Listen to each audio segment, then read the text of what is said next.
Hello students, मैं Pintu sir अपने Hindi academy YouTube channel पर आपका फिर से बहुत बहुत स्वागत करता हूं।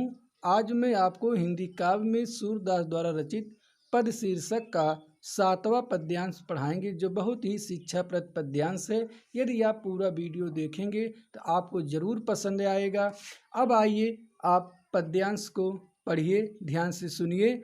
ऊधो मोहि ब्रज बिसरत नाही, वृंदावन गोकुल बन उपवन, सघन कुंज की छाई, प्रात समय माता जसुमति, अरुनंद देख सुख पावत, माखन रोटी दह्यु सजाओ, अति हित साथ खवावत, गोपी ग्वाल बाल संग खेलत, सब दिन हसत सिरात, सूरदास धनि धनि ब्रजवासी, जिनसो हित जदु तात। इस पद्यांश की व्याख्या बताने से पहले मैं आप लोग को इसका प्रसंग बताना चाहते हैं कि भक्त शिरोमणि महाकवि सूरदास जी जो है इस पद्यांश में किसके बारे में वर्णन किए हैं। इस पद्यांश में भक्त महाकवि सूरदास जी जो हैं, जब भगवान श्री कृष्ण गोकुल से मथुरा चले गए थे। क्यों चले गए थे? कंस का वध करने के लिए। जब भगवान श्री कृष्ण गोकुल से मथुरा कंस का वध करने के लिए चले गए थे और कंस का वध करके श्री कृष्ण मथुरा में कुछ दिनों के लिए रह गए, तो वहाँ उन्हें ब्रज की बहुत याद आने लगी और वह ऊधो से इसकी चर्चा करने लगे। उसी के बारे में इसमें वर्णन किया गया है। सूरदास जी उसी के बारे में इसमें वर्णन किए हैं। तो भगवान श्री कृष्ण ऊधो जी से कहते हैं, क्या कहते हैं? ऊधो मोहि ब्रज बिसरत नाही। ऊधो यानी कि ऊधो जो थे वह भगवान श्री कृष्ण के मित्र थे, संदेश वाहक थे। हे ऊधो मोह यानी कि मुझसे, ब्रज बिसरत, बिसरत यानी कि भूलना, नाही यानी कि नहीं। हे ऊधो मुझसे ब्रज भुलाया नहीं जाता है। हे ऊधो मुझसे ब्रज भुलाया नहीं जाता है। वहाँ के वृंदावन गोकुल वन उपवन सघन कुंज की छाई, वहाँ का जो वृंदावन था, गोकुल वन और वहाँ के जो बगीचे की सघन यानी कि घना, बगीचे की जो घने घने कुंजों की छाई यानी कि छाया थी, वह मुझसे भुलाया नहीं जाता। हे ऊधो मुझसे ब्रज भुलाया नहीं जाता। प्रात समय माता जसुमति, अरुनंद देख सुख पावत। और आगे श्री कृष्ण जी जो है ऊधो जी से कहते हैं, प्रात समय यानी कि प्रातः के समय, माता जसुमति अरु, प्रातः के समय माता यशोदा, अरु यानी कि और, नंद यानी कि नंद बाबा, देख यानी कि देखकर, सुख यानी कि सुख, पावत यानी कि पाना। और नंद बाबा को देखकर जो सुख मुझे मिलता है वैसा सुख मुझे इस मथुरा में नहीं मिल रहा है। माखन रोटी दह्यु सजाओ, अति हित साथ खवावत। फिर वो आगे कहते हैं कि माखन रोटी दह्यु सजाओ, जो माता यशोदा और नंद बाबा दोनों मिल करके मुझे माखन रोटी और दही को सजा करके अति हित साथ खवाओ, बड़े ही अत्यधिक बड़े ही प्रेम से अपने साथ मुझे खिलाते थे। गोपी ग्वाल बाल संग खेलत, सब दिन हसत सिरात। फिर आगे श्री कृष्ण भगवान जी ऊधो जी से कहते हैं कि हे ऊधो, गोपी ग्वाल बाल संग खेलत, गोपी गोपिकाओं के साथ, ग्वाल बाल और ग्वाल बालों के संग यानी कि साथ खेलते हुए मेरा सब दिन हसत सिरात। हे ऊधो सब दिन हसत सिरात, सिरात यानी कि व्यतीत हो जाना, हसत यानी कि हंसते हुए, सब दिन मेरा जो है हंसते हुए बीत जाता था। हे ऊधो मोह ब्रज बिसरत नाही, हे ऊधो मुझसे ब्रज भुलाया नहीं जाता। सूरदास धनि धनि ब्रजवासी, जिनसो हित जदु तात। सूरदास जी कहते हैं कि ऐसे ब्रजवासी, ऐसे उन ब्रजवासियों का धन धन यानी कि धन धन, ऐसे उन ब्रजवासियों का जीवन धन है, जिनसो हित जदुतात, जदुतात यानी कि श्री कृष्ण, जिनसे श्री कृष्ण इतना प्रेम करते हैं। कहने का तात्पर्य ये है कि कहाँ ब्रजवासियों को भगवान की याद करना चाहिए, कहाँ भगवान स्वयं ब्रजवासियों का याद कर रहे हैं। तब इसी कारण यहाँ कहा गया है, सूरदास जी कहे हैं, सूरदास धन धन ब्रजवासी जिनसो हित जजुता। सूरदास जी कहते हैं कि ऐसे ब्रजवासियों का जीवन धन है जिनसे भगवान श्री कृष्ण इतना प्रेम करते हैं, इतना लगाव करते हैं। अब हम इसके बाद का पद्यांश आपको पढ़ाएंगे। क्या लिखा गया है? ऊधो मन ना भये 10-20, एक हुतो सो गयो श्याम संग, को औराधे ईस। इंद्रियां शिथिल भई केसो बिनु, ज्यों देहि बिन शीस। आशा लाग रहित तनु श्वासा, ज्यों कोटि बरिस। तुम तो सखा श्याम सुंदर के, सकल जोग के ईस। सूर हमारे नंद नंदन, बिनु और नहीं जगदीश। इस पद्यांश की व्याख्या बताने से पहले इसको आपको प्रसंग बताएंगे कि इसमें कौन सा प्रसंग है। इस पद्यांश में भक्त शिरोमणि महाकवि सूरदास जी क्या वर्णन किए हैं। इस पद्यांश में महाकवि सूरदास जी जो हैं, ऊधो जी गोपियों को योग का संदेश देने के लिए मथुरा से गोकुल पधारे हैं। योग की शिक्षा ग्रहण करने में गोपियां अपनी असमर्थता व्यक्त करते हैं, उसी के बारे में वर्णन किया गया है। तो ऊधो जी जब निर्गुण भक्ति का संदेश देने के लिए गोकुल गए मथुरा से, तो वहाँ की स्त्रियां जो हैं ऊधो जी से फटकारती हैं, कहती हैं, ऊधो मन ना भये 10-20। ऊधो मन ना भये 10-20। ऊधो मन ना यानी कि नहीं, हे ऊधो हमारे पास 10-20 मन नहीं है। हे ऊधो हमारे पास 10-20 मन नहीं है। गोपियाँ ऊधो जी से कहती हैं कि हे ऊधो हमारे पास 10-20 मन नहीं है। एक हुतो माने कि था, एक था। सो गयो यानी कि वह गया। श्याम संग यानी कि श्याम के साथ, संग यानी कि साथ। हे ऊधो हमारे पास एक ही मन था, हमारे पास कोई 10-20 मन तो है नहीं। एक हुतो एक ही था, सो गयो वह गया, श्याम संग यानी कि श्री कृष्ण के साथ। ये ऊधो हमारे पास 10-20 मन नहीं है, हमारे पास एक ही मन था, वह भगवान श्री कृष्ण के साथ चला गया। को औराधे ईस। तो मैं अब किस भगवान की आराधना करूं? इंद्रियां शिथिल भई केसो बिन। फिर आगे गोपियां ऊधो जी से कहती हैं कि हे ऊधो, इंद्रियां शिथिल भई केसो बिनु। केसो यानी कि श्री कृष्ण, बिनु यानी कि बिना। श्री कृष्ण के बिना इंद्रियां शिथिल भई, जो मेरी इंद्रियां हैं वो भी शिथिल हो गई, निष्क्रिय यानी कि निष्क्रिय पड़ गई हैं। ज्यों देहि बिनु शीस, जैसे बिना सिर का शरीर, जैसे बिना सिर का शरीर। शीस यानी सिर, देहि यानी कि शरीर, जैसे बिना शीस के शरीर, बिना सिर के शरीर। फिर आगे कहती हैं, आशा लाग रहित तनु श्वासा, ज्यों कोट बरिस। फिर आगे गोपियां ऊधो जी से कहती हैं कि हे ऊधो आशा लागी रहित, बस यही आशा लगाए रहती हूँ कि मुझे भगवान का दर्शन अवश्य होगा।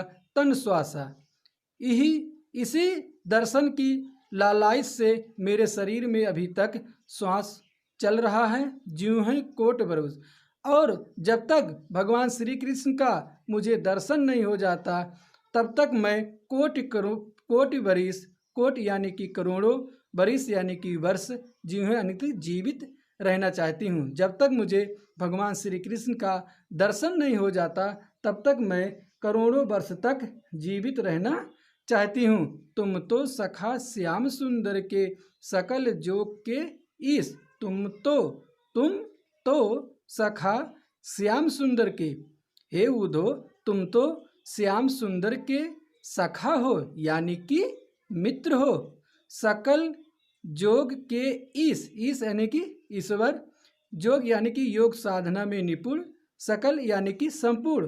तुम तो संपूर्ण योग साधना में निपुण हो और श्याम सुंदर के मित्र भी हो। सूर हमारे नंद नंदन बिन और नहीं जगदीश। फिर आगे कहती हैं कि हे उद्धव हमारे जो नंद नंदन हैं अर्थात भगवान श्री कृष्ण हैं उनके अलावा और नहीं जगदीश, उनके अलावा और कोई मेरा भगवान नहीं है। इसके बाद मैं आप लोग को 9वां पद्यांश पढ़ाना चाहते हैं। ऊधो जाओ तुम्हें हम जाने श्याम, ऊधो जाओ तुम्हें हम जाने, ऊधो जाओ तुम्हें हम जाने श्याम, तुम्हें हाँ को ना पठायो तुम ही बीच भुलाने। ब्रज नारिन सो जोग कहत बात कहत न लजाने, बड़े लोग न विवेक तुम्हारे ऐसे भय अयाने। हमसो कही लई हम सही के जी गुण ले सयाने, कहाँ अबला कहाँ दशा दिगंबर मस्ट करो पहचाने। साच कहो तुमको अपनी सो बूझत बात निधाने, सूर श्याम जब तुम्हें पठायो तब नहीं को मुस्काने। इस पद्यांश की व्याख्या बताने से पहले मैं आप लोग को इसका प्रसंग बताना चाहते हैं कि इस पद्यांश में कौन सा प्रसंग है। भक्त शिरोमणि महाकवि सूरदास जी जो हैं इस पद्यांश में क्या वर्णन किए हैं। इस पद्यांश में उद्धव एवं गोपियों के मध्य वार्ता का वर्णन किया गया है कि ब्रज की गोपियाँ उद्धव जी से क्या कहती हैं जब वो निर्गुण भक्ति का संदेश लेकर के उनके पास आते हैं। तो कहते हैं उद्धव जाओ तुम्हें हम जाने। उद्धव यानी कि जो उद्धव थे वह भगवान श्री कृष्ण के मित्र थे, संदेश वाहक थे। तो वह संदेश लेकर के गोपियों के पास आए थे। तो गोपियाँ जो है उनको देख करके फटकारने लगती हैं और कहती हैं उद्धव जाओ तुम्हें हम जाने, उद्धव जाओ तुम्हें हम जाने। जाओ यानी कि जाओ, जाओ यानी कि जाओ, हे उद्धव तुम यहाँ से चले जाओ, तुम्हें हम जाने। तुम्हें जो है हम अच्छी तरह समझ गए हैं, जान लिए हैं, तुम्हें हम समझ गए हैं। श्याम तुम्हें हाँ को नहीं पठयो तुम हो बीच भुलाने। श्याम यानी कि श्री कृष्ण, हे उद्धव जाओ तुम्हें हम जाने, हे उद्धव तुम यहाँ से चले जाओ, तुम्हें हम जाने, तुम्हें हम अच्छी तरह से समझ लिए हैं, तुम यहाँ से चले जाओ। श्याम तुम्हें हाँ हाँ का यानी कि यहाँ, नहीं यानी कि नहीं, पठयो यानी कि भेजे। श्याम यानी कि श्री कृष्ण, श्री कृष्ण तुम्हें यहाँ मेरे पास नहीं भेजे हैं। तुम हो बीच भुलाने, तुम कहीं जा रहे थे और रास्ता भटक करके, बीच रास्ते से भटक करके, भूल करके यहाँ हम लोग के पास चले आए हो। इसलिए हे उद्धव तुम यहाँ से जाओ, हम तुम्हें पहचानते नहीं हैं। ब्रज नारिन सो जोग कहत हो बात कहत न लजाने।